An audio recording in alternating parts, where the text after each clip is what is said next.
Hiyo siku uliamka kwenda kwenye interview full mpaka unaenda kulala tena, kutoka kwenye usingizi mpaka usingizi, ilikuwaje?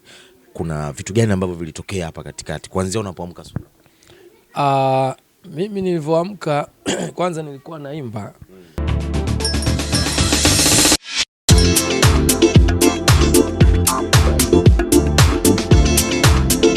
Kuimba nimehaso sana kwa sababu kuimba nilikuwa napenda, hata hivyo napenda sana, na nilikuwa MJ pale Records Rebo Mona, nilimba na wasanii kibao, ngoma kibao na Makochali, na nilikuwa Rebo kabisa, nimesign Rebo kabisa.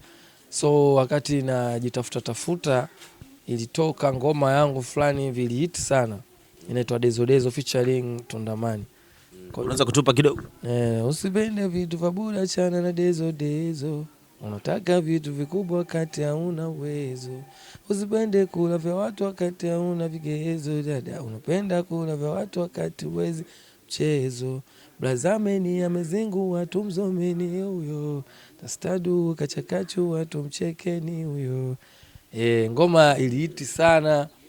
Na wengi sana hawajui kama nimeimba kwa sababu unajua nilikuwa young fulani. Yaani ukiangalia kwenye video ile nilikuwa chembamba kama ubao. Kwa hiyo wengi sana mpaka ndio hivyo. Lakini sasa wakati hizo ngoma harakati hizo zinapambana nikawa sasa naona mbona ngoma zingine hazitoki, mbona hivi? Ikabidi nimeviona lile tangazo sasa. Mimi unajua nikikaa na watu huaga nachekesha. Yaani nikikaa tu na watu hivyo nachekesha. Sasa nikaona lile tangazo, mbona natafuta comedy, nikawatafuta wanangu fulani kitaani, nikaungana nao, nikamwambia mwanangu, kwani tusiende pale, siku kuna ze comedy, lile kundi lile limetoka, kwani sisi tusipange michezo yetu nini tukaenda East Africa sasa. Basi fresh, na wale wengine nao wasanii, sasa wale ndo waigizaji kabisa. Poa tukatunga na new content zetu fresh, ngoma paka Mwenge kwenye banda la sinema lile. Kwa hiyo mimi nilikuwa na namba yangu 208 hivi. Sasa tumekaa wakati tunasubiri pale ili tuende kufanya audition. Nasikia mtu amekuja bwana, anasema oya jamani, tunataka mmoja, sio kundi.